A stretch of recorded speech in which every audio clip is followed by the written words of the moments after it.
Este es un canal de confesiones reales. He recopilado las historias de los residentes de un hogar de ancianos, personas que ya no tienen nada que ocultar ni nada que perder. Ellos dieron su consentimiento para difundirlas con la esperanza de que sus lecciones de vida les ayuden a ustedes a tomar las decisiones correctas. Esta es la herencia que dejan al mundo y tengo el honor de hacérselas llegar.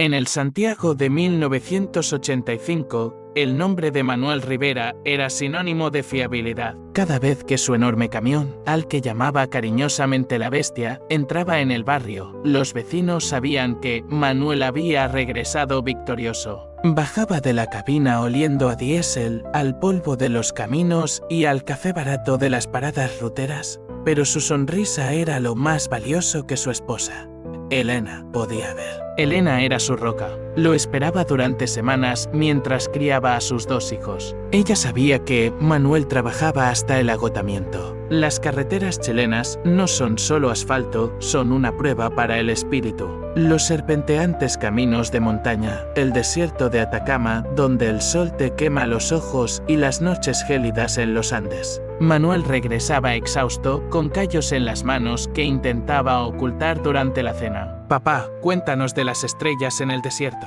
le pedían sus hijos. Manuel les acariciaba la cabeza y les contaba historias sobre cómo las estrellas guían a los marinos y a los camioneros. Pero, a veces, una extraña tristeza cruzaba su mirada. Miraba el reloj con demasiada frecuencia. Revisaba con excesivo celo su cuaderno de ruta, ese donde no permitía que nadie curioseara. Ante la gente era el hombre Aidil. Cuando los vecinos le preguntaban cómo lograba mantener la calma tras semanas en la ruta, él respondía: «El océano me enseñó que las olas siempre te traen de vuelta a casa». Pero nadie sabía que, en su mente, la palabra casa tenía dos significados. Cada partida era un pequeño ritual. Elena le preparaba un canasto con empanadas caseras, ponía una foto de la familia junto al volante y lo despedía con la mano hasta que la bestia desaparecía en el horizonte. Ella estaba convencida de que su marido era un santo, un hombre que se sacrificaba por el futuro de todos. Sin embargo, en cuanto Santiago quedaba atrás, Manuel se transformaba. Su rostro se volvía de piedra. Sacaba de debajo del asiento otra billetera, otros documentos y otra fotografía que colocaba junto a la primera. En ella aparecía una mujer de ojos tristes y una niña pequeña. El camión rugía hacia el norte. Manuel apretaba con fuerza el volante. Sabía que era un mentiroso. Sabía que era un traidor, pero cada vez que veía el cartel de Antofagasta 800 kilómetros, su corazón latía no por miedo, sino por el deber que él mismo se había impuesto. Un deber que, tarde o temprano, destrozaría las vidas de todos los que ama.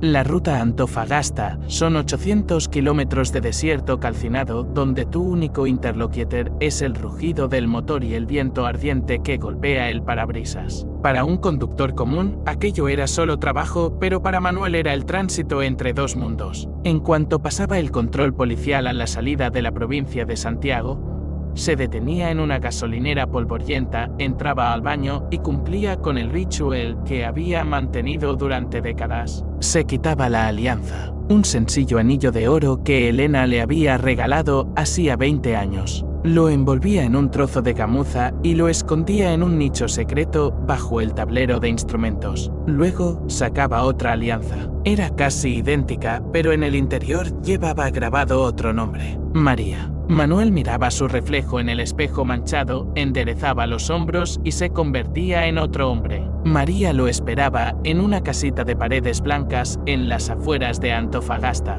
Allí no había lujos, solo el olor al mar y al pan casero. Cuando el camión de Manuel finalmente asomaba en el horizonte, una niña pequeña llamada Lucía corría hacia el camino gritando: «Llegó papá». Y Manuel la cargaba en brazos, sintiendo como el corazón se le partía entre el amor y una vergüenza abrasadora. ¿Cómo empezó todo? 15 años atrás, durante una de esas tormentas feroces del norte, Manuel encontró un auto destrozado a la orilla del camino. Dentro había una mujer joven con un bebé en brazos. Huía de un marido tirano que había jurado encontrarla y matarla. No tenía documentos, ni dinero, ni esperanza. Manuel, criado en las estrictas tradiciones católicas de ayudar al prójimo, no pudo simplemente llamar a la policía, sabía que la devolverían. La escondió en su cabina. Gastó todos sus ahorros en alquilarle su primera habitación. Le llevaba comida y medicinas para la niña. Al principio fue misericordia, luego amistad, y después, en una de esas noches frías del desierto, cuando el miedo a la soledad se volvió insoportable para ambos, aquello se transformó en algo más. Manuel, eres mi ángel de la guarda, susurraba María, quedándose dormida en su hombro. Y él callaba. No podía decirle que en Santiago lo esperaba otra mujer que cada noche rezaba por su seguridad. Esperaba que fuera temporal, que ayudaría a María a ponerse de pie y se marcharía. Pero pasaron los años. Nació Lucía, su hija en común, y la trampa se cerró. Manuel se volvió un maestro de la logística, no solo en la ruta, sino en su propia vida. Llevaba 2 cuadernos. En uno anotaba los gastos de combustible y repuestos para la bestia. En el otro, cumpleaños, citas médicas y actos escolares de ambas familias. Aprendió a mentir con filigrana. El camino está cortado, me retrasaré 3 días, le decía a Elena en Santiago. El pedido es urgente, debo salir por la noche, le decía a María en Antofagasta. Trabajaba turnos dobles. Aceptaba los fletes más peligrosos a través de los Andes, donde pagaban el triple para mantener 2 hogares. Manuel no se compraba ropa nueva, no tenía pasatiempos, no bebía con otros camioneros en los bares. Cada peso estaba contado. Cada minuto estaba programado. Pero el cuerpo empezó a fallar. La falta de sueño constante, el estrés eterno por el miedo a ser descubierto y el café interminable lo convierte. Irán en una sombra. Sus manos empezaron a temblar sobre el volante. Veía doble. Una noche, al pasar por los acantilados de la Portada, cerró los ojos por un instante y vio a Elena y a María paradas juntas en la orilla. No gritaban, solo lo miraban con un dolor tan indecible que frenó en seco. Un poco más se susurraba a sí mismo, lavándose la cara con agua helada de un bidón. Unos años más hasta que las niñas crezcan. Lo arreglaré todo. No sabía que el destino ya le tenía preparado otro final. 2 días después, en un caracol cerrado llamado La Garganta del Diablo, los frenos de su camión de esos que él vigilaba con tanto esmero no respondieron. No fue por una falla técnica, sino porque el propio Manuel perdió el conocimiento por una fracción de segundo debido a un ataque al corazón. La bestia se salió de la ruta. El mundo volcó. Y en ese momento, mientras el metal se desgarraba y los vidrios estallaban en 1000 pedazos, Manuel sintió un alivio extraño. Ya no hacía falta mentir, pero no contó con una cosa. Sobrevivió. Y ahora tendría que mirar a los ojos a una verdad. El hospital de Antofagasta más olía a cloro, que la muerte, a miedo y a desesperanza. Manuel yacía en la unidad de cuidados intensivos, conectado a un ventilador mecánico, su rostro estaba casi oculto por vendas y tubos. Los médicos no se explicaban cómo había sobrevivido a una caída desde un acantilado de 30 metros. Pero lo que más les asombraba era el contenido de su cabina. Junto al volante destrozado, los rescatistas habían encontrado 2 cuadernos de ruta, 2 billeteras y 2 estampitas de San Cristóbal con dedicatorias distintas. Elena fue la primera en enterarse del accidente. Una llamada la despertó en Santiago a las 3 de la mañana. La voz del despachador fue seca. Su esposo está en estado crítico. No recordaba cómo armó el bolso, ni cómo despertó a sus hijos adultos, ni cómo corrieron por el aeropuerto para tomar el primer vuelo. En su cabeza solo había una oración. Dios, déjalo vivir, yo aguantaré lo que sea. Cuando entró corriendo al pasillo del hospital, el corazón casi se le sale del pecho, pero frente a la puerta de cuidados intensivos, vio una escena extraña. Allí ya estaba sentada una mujer. Era más joven que Elena, con el cabello sencillo recogido en una trenza y vestida con una chaqueta barata echada sobre el camisón. A su lado estaba una niña de unos 10 años que sollozaba en silencio, abrazando a un oso de peluche desgastado. Elena se detuvo. Su instinto materno le advirtió que algo no andaba bien. ¿Es usted pariente del otro herido?, preguntó con voz temblorosa. María levantó los ojos llenos de lágrimas y sacudió la cabeza. No, estoy esperando a mi esposo, a Manuel Rivera. Su camión se salió de la carretera. El aire en el pasillo pareció desvanecerse como si lo hubieran succionado con una bomba. Los hijos de Elena, que estaban detrás de su madre, se tensaron. Se equivoca, dijo Elena con una voz suave pero de acero. Manuel Rivera es mi esposo. Llevamos 22 años casados. Estos son mis hijos. María palideció tanto que pareció que iba a desmayarse. Lentamente sacó del bolsillo un documento viejo. El certificado de nacimiento de Lucía, donde en la casilla de padre se leía claramente: Manuel Rivera. No fue como una escena de histeria de las películas. Fue como una explosión de tiempo retardado. Dos mujeres paradas una frente a la otra, separadas solo por unos metros de linóleo y toda una vida de mentiras. Elena miraba a María y no veía en ella a una enemiga, sino el espejo de su propio dolor. María, por su parte, miraba a Elena y comprendía que su ángel de la guarda había sido, en realidad, el arquitecto de una inmensa prisión en la que ambas habían vivido por años. Salió el médico. Empezó a decir algo sobre un traumatismo cráneoencefálico cerrado y costillas fracturadas, pero nadie lo escuchaba. ¿Quién de ustedes es la esposa?, preguntó pasando la mirada confundido de una mujer a la otra. Yo, dijo Elena. Yo, susurró María. En ese momento, la puerta de la unidad se abrió ligeramente y Manuel recobró el conocimiento por un instante. Sus ojos, lo único que no estaba cubierto por los vendajes, se dilataron de terror. Las vio a las dos, juntas. La luz de la lámpara sobre su cabeza le pareció el fuego del infierno. Quiso decir algo, explicar, gritar, pero solo pudo emitir un gemido ronco. Su secreto, el que había protegido al precio de su propio sueño y salud, se desmoronó en polvo bajo la fría luz del pasillo del hospital. Durante la semana siguiente, el hospital se convirtió en un campo de batalla, donde no había armas, solo palabras que herían más profundo que los cuchillos. Los hijos de Elena estaban furiosos. Exigían que María y su hija fueran expulsadas de inmediato. Es un traidor. Nos mintió todos los días. Le compraba regalos a ella con nuestro dinero, gritaba el hijo mayor, golpeando la pared con el puño. Elena, en cambio, guardaba silencio. No lloraba. Tomó los cuadernos de ruta de Manuel que le había entregado la policía y comenzó a leer.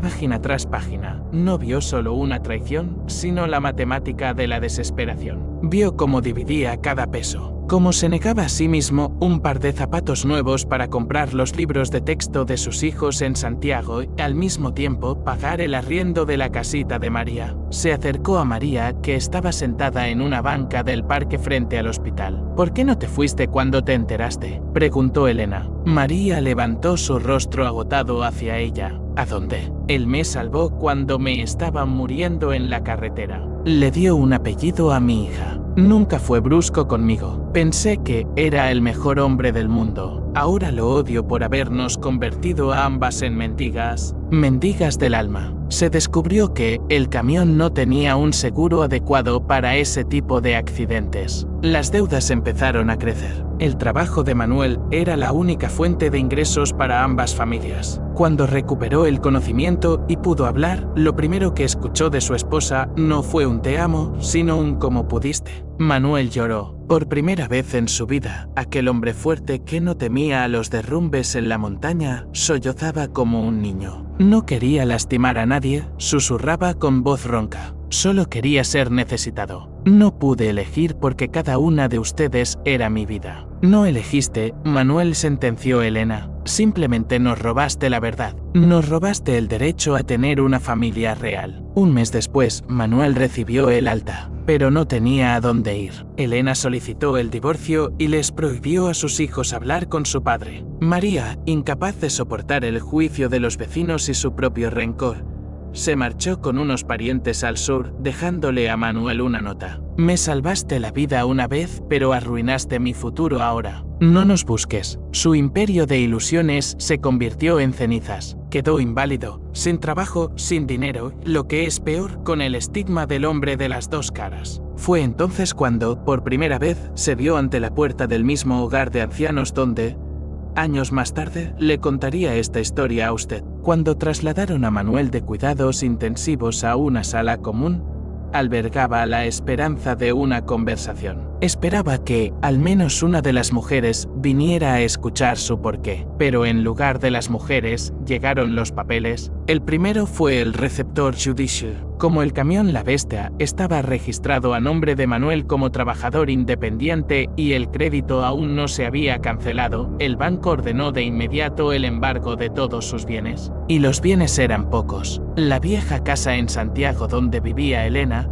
y aquella misma casita blanca en Antofagasta que él había estado pagando en secreto durante años para María. Elena estaba fuera de sí. Se enteró de que su hogar familiar, donde había criado a sus hijos, estaba hipotecado para cubrir necesidades operativas que, en realidad, se destinaban al mantenimiento de la segunda familia. No solo me traicionaste en la cama, Manuel, le dijo ella, parada junto a su cama en el hospital por última vez. Le robaste el futuro a tus propios hijos. Le diste nuestro dinero a una mujer que yo ni siquiera conocía. María tampoco se quedó callada. Su rabia era distinta, la rabia de una niña engañada. Comprendió que la casa que Manuel prometió regalarle para el 10º cumpleaños de Lucía le pertenecía legalmente a Elena por estar ellos en matrimonio oficial. Me convertiste en amante contra mi voluntad, gritaba ella por el teléfono, mientras Manuel solo podía escuchar tragándose las lágrimas. Hiciste que mi hija fuera una hija ilegítima. El mundo de Manuel se contraía. Sus hijos con Elena se negaron a pagar por su rehabilitación. Se llevaron a su madre y se marcharon, dejando al padre bajo la tutela del Estado. María armó una sola maleta, tomó a Lucía de la mano y simplemente desapareció en la noche del desierto, sin dejar siquiera una dirección. Manuel se quedó solo en el hospital. El hombre que sostuvo en sus manos dos destinos ahora no podía sostener ni un vaso de agua. 6 meses después, Manuel recibió el alta. Su pierna no había sanado bien tras el accidente, cojeaba y se asfixiaba tras dar apenas 10 pasos. El rey de las rutas se había convertido en un mendigo. Sin camión, sin licencia, con deudas monumentales y marcado por una lista negra en todas las empresas de transporte de Chile. Nadie quería contratar a un conductor con semejante reputación. Intentó buscar a sus hijos, pero habían cambiado sus números. Intentó escribirle a María, pero las cartas regresaban con la nota destinatario desconocido. Una tarde, se sentó en la estación de trenes de Santiago,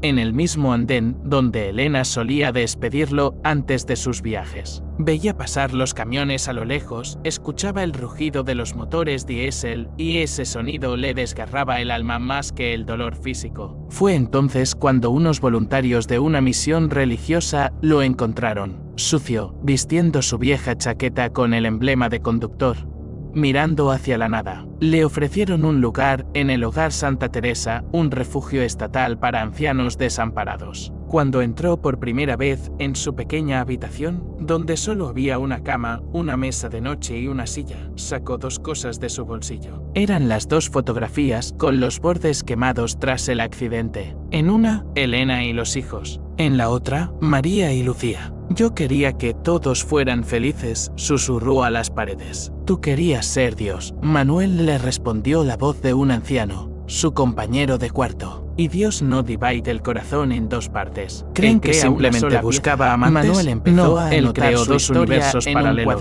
Tenía 2 números de sobre cada viaje, sobre grupos de amigos y sobre incluso aprendió a cambiar su acento cuando viajaba de una ciudad a otra. Pero un día eran lo único que encontró en su chaqueta un boleto que no debería estar ahí. Manuel no era un simple mujeriego. Era un logístico por naturaleza y fue precisamente ese talento el que convirtió su vida en un infierno. Para que nadie sospechara nada, diseñó un sistema de zonas rojas y azules. Cuando estaba en Santiago, era el Manuel azul. Llevaba el reloj que Elena le había regalado por su aniversario, usaba la colonia que a ella le gustaba y escuchaba solo las estaciones de radio populares en la capital. Nunca contaba nada sobre el norte, salvo estadísticas secas sobre el estado de las carreteras, pero en cuanto salía de los límites de la ciudad, En la primera parada, la bestia se convertía en su vestidor. Sacaba otro reloj, un Casio digital barato que le había regalado María porque brilla en la oscuridad para que sepas cuánto falta para volver con nosotros. Cambiaba su colonia por un desodorante con aroma a sal marina. Incluso cambiaba su estilo de conducción. A Elena le gustaba que manejara lento y con cuidado, mientras que María admiraba su velocidad. Para explicar a dónde se iba el dinero,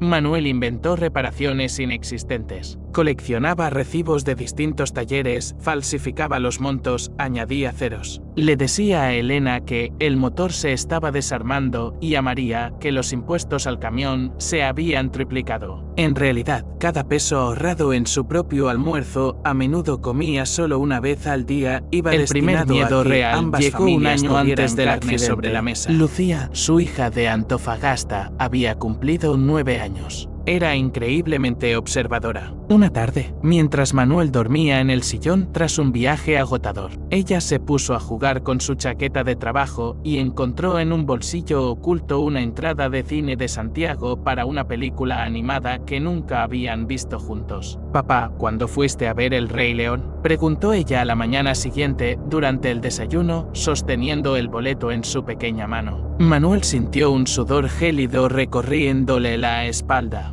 Aquella tarde había llevado a sus hijos al cine en Santiago. «Oh, mi amor.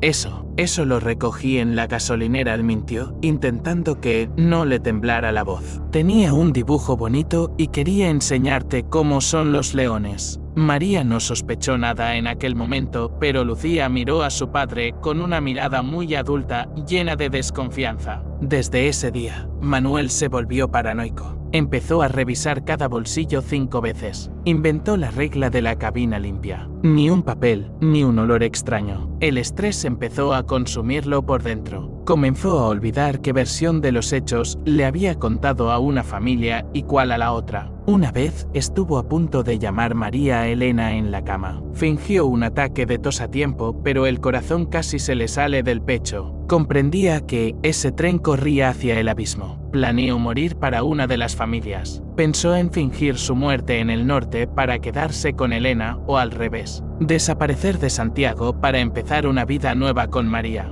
Pero los amaba a todos. Amaba la calidez de Elena y la pasión de María. Amaba el orgullo de sus hijos y la risa de su pequeña Lucía. Solo quería ser un héroe para todos, escribió más tarde en su diario en el refugio. Pero un héroe que miente se convierte en verdugo. Precisamente esa noche, antes del accidente, llevaba 30 horas sin dormir. Intentaba llegar a tiempo al cumpleaños de su hijo mayor en Santiago, después de haber pasado solo 2 horas con María. Los ojos se le cerraban solos. El viento caliente del desierto le susurraba: «Duerme, Manuel, duerme. Tu guardia ha terminado». Habían pasado 15 años desde el día en que el nombre de Manuel Rivera fue borrado de la memoria de sus 2 familias. En el hogar de ancianos Santa Teresa lo llamaban el Mudo Manu. Se había convertido en parte del mobiliario, como un viejo sillón de cuero en el vestíbulo que alguna vez fue lujoso, pero ahora estaba agrietado y descolorido bajo el abrasador sol chileno. Manuel casi no hablaba. Su voz, que antaño superaba el rugido del motor de 8 cilindros de la bestia,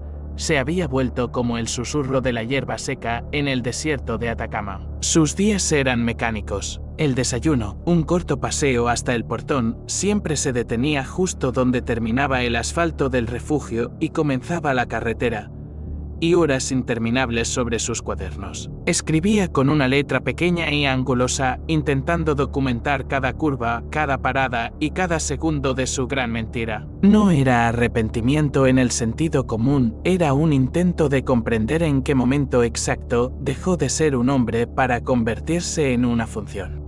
En un puente que unía 2 orillas que nunca debieron encontrarse. Sabía que Elena había muerto hacía 5 años. Se lo contó un antiguo colega camionero que, por casualidad, se encontró con su hijo en Santiago. Manuel no lloró entonces. Simplemente salió al patio trasero y pasó toda la noche mirando hacia el sur, donde el cielo sobre la capital brillaba con un resplandor tenue. Esperaba que allí, en el cielo, ella finalmente hubiera obtenido las respuestas que él no pudo darle. Sus hijos eran hombres de éxito, pero habían borrado a su padre de los documentos, de los álbumes de fotos y de sus corazones. Para ellos, él era solo aquel error del que no se habla en los almuerzos familiares. Pero María y Lucía seguían siendo su herida abierta. No sabía dónde estaban. Temía buscarlas, pues sabía que su aparición solo traería un nuevo dolor. Un martes caluroso, cuando el aire sobre Antofagasta temblaba por el espejismo, un viejo taxi se detuvo ante el portón del refugio. De él bajó una mujer joven.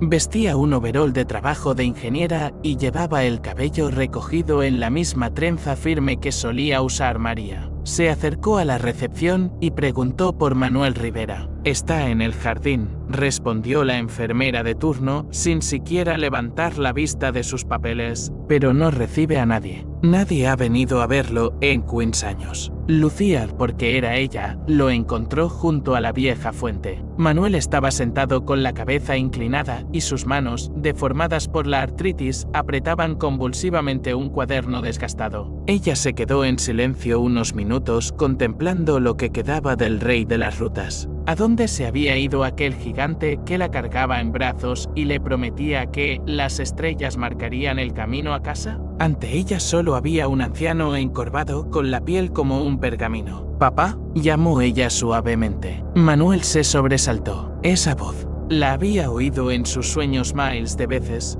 pero allí siempre pertenecía a una niña pequeña. Ahora, ante él, se alzaba un fantasma adulto. Giró la cabeza lentamente y Lucía vio como en sus ojos marchitos se encendía una chispa de reconocimiento seguida de un miedo animal infinito. «Lucía», graznó él, intentando levantarse, pero sus piernas no respondían. «Tú no deberías estar aquí». «María», ella. «Mamá se casó, papá, hace 5 años, con un buen hombre, un pescador de Coquimbo. Ella no sabe que estoy aquí. Me prohibió buscarte. Dijo que habías muerto en aquel accidente». Lucía se sentó al borde de la banca, sin tocarlo. El abismo entre ellos era más profundo que cualquier cañón. «Encontré tu escondite en nuestra antigua casa», continuó ella, mirando sus manos, «antes de que se la llevaran por las deudas. Detrás del zócalo en mi habitación habías escondido un fajo de cartas. Eran para Elena. Las leí todas. Te odié durante años, papá. Te odié por habernos convertido en gente de segunda, por ser el secreto que daba vergüenza mostrar al mundo». Manuel callaba y las lágrimas, grandes y pesadas, rodaban por sus arrugas hasta desaparecer en su barba gris. Pero luego crecí. La voz de Lucía se volvió más firme. «Me hice ingeniera. Aprendí a calcular las fuerzas de fricción, la resistencia de materiales y la carga sobre los puentes. Y empecé a calcular tu vida. Empecé a entender cuántos kilómetros recorriste sin dormir, cuántas horas pasaste en la cabina, donde en verano hacen 40 grados y en invierno Queens bajo cero. Calculé cada peso que nos traías y lo comparé con tu sueldo. No te comprabas ni un suéter nuevo. Vivías en la cabina para que nosotros viviéramos en casas». Finalmente, lo miró a los ojos. En esa mirada no había perdón, pero sí un respeto que le dolió a Manuel todavía más. «Fuiste un traidor, papá. Traicionaste a 2 mujeres que te amaban. Pero fuiste el único hombre en mi vida que trabajó hasta la muerte para que nadie pasara hambre. No vine para decirte que todo está bien. Vine a decirte que te entiendo. Y eso, probablemente, es lo más terrible». Manuel, con mano temblorosa, le tendió su último cuaderno. Aquí está todo, Lucía. Cada viaje, cada mentira. Lo escribí para ustedes. Si quieres, si puedes, enséñaselo a los hijos de Elena. Están en Santiago. Deben saber que su padre no solo andaba de juerga. Él simplemente no pudo elegir entre 2 amores y eso fue lo que lo mató». Lucía tomó el cuaderno. Sintió su peso. Era el peso de 50 años de vida comprimidos en un papel barato. «No prometo que quieran leerlo», dijo ella, poniéndose de pie. «Para ellos, eres un monstruo. Pero para mí, eres un conductor que perdió el rumbo». Lo miró por última vez, se inclinó y, de forma rápida, casi imperceptible, le besó la frente. Luego se dio la vuelta y caminó hacia el portón. Manuel la vio alejarse. Vio cómo subía al taxi, cómo el polvo se levantaba tras el vehículo. Se recostó en el asiento, por primera vez en muchos años. Sintió que no tenía que ir a ninguna parte. No tenía que mirar el reloj. No tenía que cambiar las alianzas. Cerró los ojos. En su cabeza volvió a sonar el motor de la bestia. Vio antes sí una ruta limpia e infinita, sin curvas cerradas, sin encrucijadas. Solo una línea recta que se perdía en el horizonte, donde el cielo se encuentra con el océano. Ruta completada al susurro. Esa noche, Manuel Rivera murió mientras dormía. En su puño encontraron un pequeño trozo de gamuza que envolvía dos alianzas, una de oro y otra de plata. Y sobre la mesa de noche, una última nota. No busquen culpables, busquen el camino a casa.